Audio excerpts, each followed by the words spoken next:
किसी आप गैर इनके लिए खाना वाना बनाती है कुछ? आय हाय क्या सवाल अच्छा पूछ जी, लिया। मैं बताता हूँ आपको। ये आपके लिए बनाते हैं? मैं बताता हूँ। मैंने इनसे ना रिक्वेस्ट की कि आप अपने हाथ की मुझे रोटी बना भाई दें। पहले ये तो बता दे खाना कैसा पकाती हूँ, उसके बाद ये बता दीजिएगा। मैं तो मेरी क्लास करवा रहे असल में हैं। तो मेरा सवाल दोनों से, हाँ, आपसे भी है। खाना चाना बहुत अच्छा बनाती हैं, ये रोटी नहीं सही बना पाती। खाना सालन आप मेरे से अच्छा पूरे पाकिस्तान में कोई नहीं सालन बना वगैरह, सकता। हाँ, आई एम बहुत अच्छा दैट गुड शेफ। और आप क्या बना लेते हैं? बेवकूफ नहीं, मतलब खाना मैं भी थोड़ा बहुत बना लेता हूँ, लेकिन इनका मैं आपको बताने लगा हूँ रोटी नहीं आती कि मुझे। इनको मैंने कहा आप रोटी मुझे आपके हाथ की चाहिए, मुलाजमा की हाथ की नहीं चाहिए, आपके हाथ की चाहिए। इन्हें मुझे कहा अच्छा ये आपने कह दिया इनसे? मैंने इनको कह और दिया। इन्होंने सुन लिया? हाँ, इन्होंने कह दिया ठीक है। अच्छा, ऐसी सुन लिया आपने? मुझे कहती फिर आप मेरे साथ चलो किचन में। मैंने कहा चलें ठीक है, मैं इनके साथ चल पड़ा। आटा गूंदा हुआ पड़ा हुआ था पहले से, तो इन्होंने शुरू हो गई एक आस्ता आस्ता उसको बनाना है। पहले बेलने पे किया, यूट्यूब पे भी देख लिया था जाके पहले तो। फिर एक तरफ से इन्होंने मुझे पकड़ाया। ना वो ना बेला तो वो हुआ ही। अब मैं ना रोटियां नहीं बनाती थी, मेरी बहनें, हम लोग 5 बहन 3 भाई, तो मेरी बहनें बनाती थी रोटी और अम्मी ने उनको बड़ी सख्ती दी हुई थी। इतने साइज की रोटी होती थी, इससे बड़ी नहीं, इतने साइज की हथेली से साइज की रोटियां बनानी, और वो बनाती थी 150 रोटियां। खाने वाले भी देख लें आप, अंदाज़ा लगा लें, 5 बहन 3 भाई, आगे उनके बच्चे बहनोइयाँ और सब फैमिली और हो जाती है। तो हमारे वहाँ 150 से 200 रोटियाँ बनती थी रोज़ की 2 टाइमों में। तो वो जनाब बनाती होती थी और मैं उनको देख के जलती होती थी कि चूल्हे के आगे बैठ के तवे पे इतने गर्मी में भी रोटियाँ। तो मैंने रोटियाँ कभी नहीं सीखी, ना मुझे बनाने का शौक था। ये डिमांड कर दी, मैंने यूट्यूब देख लिया, सब देख लिया। अब मैं जाके ना बेलचा कहते हैं ना, बेलना मैंने उसको बेलन या हाँ पहले छोटा तो पेड़ा वो कहते हैं जिससे अच्छा तो बेलना, तो उससे मैंने उसको बेलने की कोशिश की, तो वो शायद पेड़ा छोटा था, फिर मैंने पेड़ा और बड़ा किया, तो बड़ा पेड़ा किया, तो मैंने कहा अब शायद ये बड़ी हो जाएगी, फिर मैंने रखी बड़ी करने की कोशिश, वो बड़ी ना हो, फिर मैंने ऐसे ऐसे ऐसे किया, काफ़ी जो फिल्मों में देखा, जो यूट्यूब पे, वो भी नहीं हुआ। तो इन्होंने मुझे कहा लाओ मुझे दो, मैं करता हूँ। इन्होंने रोटी ऐसे हाथ में रखी, यूँ कर दिया, मैंने कहा बड़ी नहीं हुई, फिर उन्हें यूँ कर दिया, मैंने कहा अभी भी बड़ी नहीं हुई, मैंने कहा जहाँ मैंने ऐसे देखा था वो यूँ कर रहा था, तो उन्होंने कहा अच्छा मैं भी करके कोशिश करता हूँ, इधर किया तो इधर चिपक गया, इधर किया तो इधर चिपक गया। तो अब ये चीज़ें हमसे बनी ना, फिर बड़ी मुश्किल से बड़ा खुशका पुशका लगा। वो यूट्यूब में बोला था खुशका ज़्यादा नहीं लगाना, खैर फिर वो खुशका पुशका जो भी हल्का फुल्का लगा हुआ वो थोड़ी सी बिल गई। और इन्होंने कुछ बना के खिलाया आपको? सैलेड ही बस, सैलेड अच्छा बनाते हैं, डिफरेंट। अच्छा, वेरी गुड। और शॉपिंग कौन ज़्यादा करता है आप दोनों में से? शॉपिंग कौन सी, कपड़ों की, ग्रोसरी? हाँ जो भी, नहीं ग्रोसरी तो एक ज़रूरत होगी ना एक तरह से, शॉपिंग तो वो हुई ना जो कपड़ों की, वो इनके कपड़े मैं चूज करता। अच्छा, वेरी गुड। आपने इनका पॉडकास्ट किया? अब मैंने इनको बोला था, इन्होंने मुझे कहा ना तो मैं नकली सोना पहनता हूँ, ना मैं जिम निकालता हूँ, तो मेरे अंदर से क्या निकालोगी फिर? पॉडकास्ट जो आप कर रही हैं, इनका अगर आपको करना पड़े तो क्या क्या सवाल पूछेंगी? फरहाल के साथ कैसा सीन लग रहा है, क्या अच्छा लग रहा है, मज़ा आ रहा है उसके साथ, फीलिंग्स क्या है उसके साथ, क्या सिनेरियो देख रहे हैं उसके साथ? फरहाल की जो मुझे सबसे अच्छी चीज़ लगी है ना कि वो बहुत इंटेलिजेंट है माशाल्लाह इस एज में, ठीक है। बल्कि मैंने आपके प्रोग्राम का एक क्लिप देखा था, ठीक है, तो वो भी मुझे बड़ा अच्छा लगा। हाँ, वो आई थी, बड़ी प्यारी प्यारी मासूम बातें की उसने। तो एक तो वो बहुत इंटेलिजेंट है इस एज में, ठीक है, और दूसरी चीज़ उस बच्ची के अंदर भी मैंने देखा है, वो अब उसका ना अपना यूट्यूब है, चैनल है, अपना नहीं है वो मेरे यूट्यूब पे, हाँ इनका ही है, लेकिन वो उसको उधर से जो इनकम आती है ना, अच्छा ठीक है, वो गुरबा में तकसीम कर देती है। तो ये फरहाल की मुझे सबसे अच्छी चीज़ ये लगी ना, हमने इजाज़ से ना उन सब लोगों को मिलवाया, क्योंकि अब तो इजाज़ हमारी फैमिली है। आपको पता है जब इजाज़ से, जैसे मेरी शादी नहीं हुई थी, तो जब मेरी शादी ख़त्म हुई फवाद से, उस टाइम से लेके अभी इस इजाज़ के साथ मेरी ज़िंदगी में शुरू होने से पहले तक मैं बिल्कुल अकेली हो गई थी। मैंने लोगों से मिलना छोड़ दिया था, मैं किसी की गैदरिंग में नहीं जाती थी, किसी से बात नहीं करती थी, रिश्तेदारों के पास भी इतना उठना बैठना सब कुछ छोड़ गई थी। और किसी की चलो कोई अगर तकलीफ़ है, किसी का कोई फौतगी है, तो उसके घर में जाके ताज़ियत कर लेना, बात कर लेना।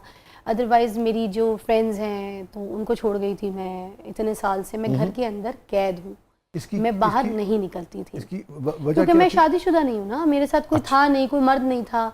मैं जिस शहर में रहती हूँ लाहौर में, यहाँ पे थोड़े से हाई एलीट लोग जो हैं वो जीटी पार्टीज़ का हिस्सा हैं, तो मुझे किसी जीटी का पार्टी का हिस्सा नहीं बनना था। मुझे अपनी बेटी की शादी करानी है, उसको अच्छा फ्यूचर देना है। मैं नहीं चाहती कल आपने खुद अपने आप को महदूद किया डिस्टेंस किया। मैं नहीं चाहती कि कल को कोई फरहाल को ये बोले कि बेटा तुम्हारी अम्मी उस पार्टी में आई हुई थी कल, बेटा तुम्हारी अम्मी उधर बैठी हुई थी कल, तो आई डोंट वांट दैट। और ना मुझे किसी कमेटी पार्टी का हिस्सा बनना है औरतों की, कि मैं बैठ के किसी की ग़ीबत करूं, या मैं सुबह शाम बैठ के आज अपना हर्मिस का बैग और अपनी गुची की वॉच और रोलेक्स की घड़ी बार बार कलाई टेढ़ी कर करके दिखाऊं और शो मारूं, और मैं हर कपड़ा जो है रिपीट कर करके पागल हो जाऊं खरीद के। देखिए जिस तरीके के माहौल में बैठना है उस तरीके के खर्चे भी हैं। मैंने अपनी बेटी को पालना था, उसके लिए प्रॉपर्टीज़ लेनी थी, उसको स्ट्रॉन्ग करना था, उसकी तालीम पे ख़र्चा होना है, उसके फ्यूचर पे ख़र्चा होना था। मैं अपना एक ग्राफ अपना एक बिल्ड कर रही थी चीज़ें, फिर बेटी को टाइम देना, उसके साथ खेलना, उसके साथ साइकिलिंग, उसके साथ फुटबॉल। मैं फ़ुटबॉल बहुत अच्छी खेलती हूँ, मगर ये फ़ुटबॉल खेलने वाले अब्बा बैठे मेरे सामने, इन्होंने एक दिन फुटबॉल उछाली, वो दिखी कोई नहीं है। अब मैं ये वाले सिनेरियो में बच्ची के साथ बिल्कुल बच्ची बन के लाइफ गुजार रही थी, तो मैं लोगों से कट गई थी, मैं आइसोलेशन का शिकार भी हो गई थी, जो को मैंने खुद एक्सेप्ट की थी। तो जब अभी इजाज़ मेरे साथ अभी ज़िंदगी में आए, तो हम इधर जा रहे हैं, मेरी पुरानी दोस्तों को फ़ोन करके कह रही हूँ यार भाईजान को बोलो कि मियाँ से मिलवाना है। तो अब वो सारी दोस्तें इजाज़ से मिल रही हैं, मैं आ रही हूँ, जा रही हूँ, लोग हमारे घर आ रहे हैं, हम किसी के घर जा रहे हैं, तो सिनेरियो बदल गया। अब लग रहा है ज़िंदगी की तरफ लौट आई हैं। अब ज़िंदगी की तरफ ऐसा लग रहा है लौट आई हूँ। और मैं आपको पता है ये नहीं था कि मैंने कोई ऐसा फ़ैसला किया था कि फवाद के बाद जो है मैं शादी नहीं करूँगी। अच्छा। मैं बिल्कुल भी कोई ऐसी ज़िंदगी में अपनी जो है ना लाइफ पार्टनर नहीं लेकर आऊँगी। मेरे पास फवाद के बाद बहुत ऑप्शंस आए। मैं आपको अगर बताऊँ ना कि ईंट उठाऊँ तो मैं ऑप्शंस ही निकलता था, हर कोई शादी की बात करता था। फवाद के बाद मेरी कुछ मंगनी भी हुई, कहीं एक दो बार बात पक्की हुई कि शादी होगी, और मुझे अच्छा साइन नहीं मिला उधर से।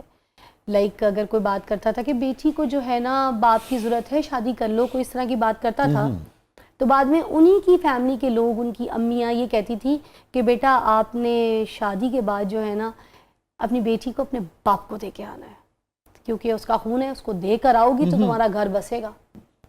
तो मुझे इस तरीके, हाँ, फिर मैंने ये जवाब भी दिए कि मैं अपनी बेटी जो है ना उसके सर से आपके जैसे बेटों को 40 बेटों को वार करके ऐसे फेंक दूंगी जिसने मेरी बेटी को एक्सेप्ट नहीं किया, या मेरी बेटी से किसी को प्रॉब्लम है।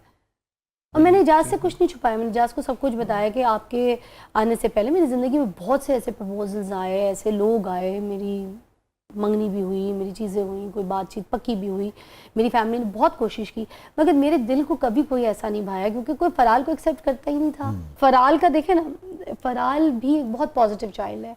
मेरी शादी से पहले, शायद आपने बात नहीं सुनी, फ़राल ने पहले अपने अब्बा फवाद की शादी कराई है। इजाज़ बताऊँ, मैं बता दूँ? जी बताएं। मैं आपसे पूछना ज़रूरी था। तो फवाद की शादी करवाई, अच्छा, फ़राल ने बड़े धूमधाम से। हमने फवाद की शादी के लिए क्या किया कि जाके उसके कपड़े ख़रीदे, फवाद के नहीं, फवाद को गिफ्ट किए थे, चीज़ें दी थी, उसको भी दी थी, उसकी फैमिली को मुबारकबाद दी थी, सब कुछ। और फ़राल की शॉपिंग, कपड़े, उसके जो डांस प्रैक्टिसेस थी दोस्तों के साथ, छोटी छोटी बच्चियों के साथ, वो सब कुछ की, उसकी चूड़ियाँ, उसके जूते, सब कुछ मैच मूच करके, तो हम खुद फ़राल को जो है ना तैयार करके मैंने भेजा, और फ़राल ने शादी अटेंड की। फिर मैंने फवाद को बहुत कॉन्ग्रेट्स भी किया, दुआएं दी उसको। और मेरा ना फवाद के साथ ये वाला सीन था कि मैं हमेशा ये बताती थी कि तलाक जो है वो मियाँ बीवी के दरमियान होती है, माँ बाप के बीच में नहीं होती। तो ये इजाज़ ने ये बात सुनी हुई थी, इजाज़ को ये बात पता थी, क्योंकि वही जैसे मैंने आपको बताया, इजाज़ का भी एक पास्ट है, जाहिर सी बात है, और इजाज़ के भी पास्ट में उसने भी कोई चीज़ ऐसी सफ़र की हैं, उसके भी कोई ऐसे सिनेरियो होगा, जैसे मेरी औलाद है उसकी भी ऐसी फैमिली है, तो वो अब, मगर he is a responsible father, वो अपने खर्चे, अखराजात, चीज़ें, ठीक है, देखिए बच्चे तो रहमत होते हैं, मेरे हों या इजाज़ के हों, बच्चे रहमत होते हैं। तो बच्चों का तो रिलेशनशिप के ख़त्म होने में कोई कसूर नहीं होता।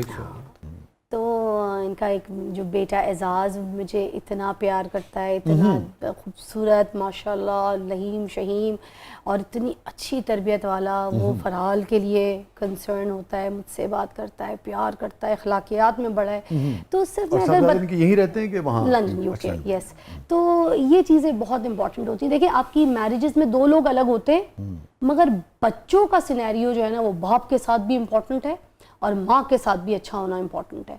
तो इजाज़ की भी ये तरबियत है, मेरी भी यही तरबियत थी, आज भी यही है कि फ़राल जो है वो अपने बाबा की तरफ भी उसी तरह है। वो सुबह उठते के साथ ही पहले अभी फवाद को फ़ोन करेगी, उसके लिए जा, अभी भी यहाँ पे आने से पहले उसको मौका मिला फ़ौरन अब्बा की तरफ भाग गई, कहती मैं उधर जाती हूँ, अब वापसी में पिक कर लें। तो हमारा बड़ा ओके सीन है इस चीज़ में, हमने बच्चे को डिप्रेशन नहीं दी। Life moves on. अगर दो लोगों की नहीं बनती है आपस में, मैं ये नहीं कहती सिर्फ उसकी गलती थी या सिर्फ मेरी गलती होगी, दो लोगों की मिसमैच होती है, गलतियां दो लोगों के बीच में ही होती हैं। बर्तन ये रखूंगी, एक और ग्लास रखूंगी, आपस में टकराएगा तो आवाज़ आएगी। इवन फिजा साहबा, बाज़ औक़ात एजाज साहब, ये देखा गया है कि दो बड़े अच्छे लोग होते हैं, पॉजिटिव होते हैं, मस्बत होते हैं, मगर मिजाज का इतना फ़र्क होता है, उस फ़र्क की बुनियाद पे भी बाज़ औक़ात लोग बिल्कुल अलग हो जाते हैं। ऐसा ही तो होना नहीं चाहिए। हर शख्स ये चाहता है कि भाई घर बसा रहे, कोशिश मगर यही बात करनी कर चाहिए। दिया मैंने भी आपने। बहुत लंबा टाइम कोशिश की, मगर जब मुझे ऐसा लगा कि नहीं अब चौखट बदल लेनी चाहिए, तो फिर फवाद ने भी चौखट बदली, मैंने भी चौखट बदली, और हम बहुत खुश हैं। हम एक दूसरे की बहुत रिस्पेक्ट करते हैं। कभी कोई मसला होता है तो मैं बात करती हूँ। एजाज के साथ बड़ा अच्छा सिलसिला है, दोस्ती है फवाद की। ये आप दोनों से अगर मैं पूछूं कि आप क्या मशवरा देंगे, एक अच्छी शादी और उसको बरकरार रखना, और फिर इंसान गलतियां करता है, उससे सीखता है और फिर रिश्तों को कायम रखने की कोशिश करता है, क्या 3 चीज़ें आप समझती हैं शादी में इंसान को करनी चाहिए, जो आपका तजुर्बा है, और क्या 3 चीज़ों से अवॉइड करना चाहिए ताकि रिश्ता मजबूत रहे, कायम रहे? शाह साहब, respect is the most important thing.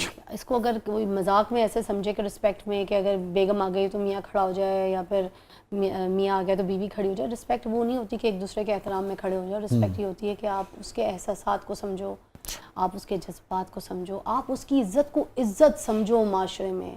आप एक दूसरे की जो है ना गीबत करके, या एक दूसरे के घर के कमरे के राज बाहर दुनिया को बता के एक दूसरे को नंगा ना करो। एक दूसरे के वो कहते हैं ना एक लिबास है, तो वो एक लिबास इसी तरह से कि एक दूसरे की इज्जत। मैं खुश नसीबी हूँ तेरी, मुझे भी रास है तू, तेरा लिबास हूँ मैं और मेरा लिबास है तू। हाय हाय हाय। बुनियादी तौर पर तो कुरान की आयत है, हुन्ना लिबासुन लकुम व अंतुम लिबासुन लहुन।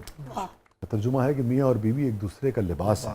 तो ये बात तो कुरान कहता है कि एक दूसरे का लिबास है, और लिबास जो है वो कोई भी राज, कोई भी जो बात है अपने जिस्म का वो हिस्सा होता है उसको अया नहीं करता है। ऐसे ही है। और उसके बाद बाकी रोमांस भी बहुत इम्पोर्टेंट है। अच्छा, जिन मियाँ बीवी के बीच में रोमांस ख़त्म हो जाता है, उधर डिस्टेंस आ जाता है। जो मियाँ बीवी का एक रिश्ता है, खूबसूरत रिश्ता है, उसमें थोड़ा सा रोमांस होना चाहिए, अटखलियाँ होनी चाहिए, प्यार होना चाहिए, तारीफ़ होनी चाहिए, थोड़ी अदाएँ होनी चाहिए, औरत के अंदर भी मर्द के अंदर भी।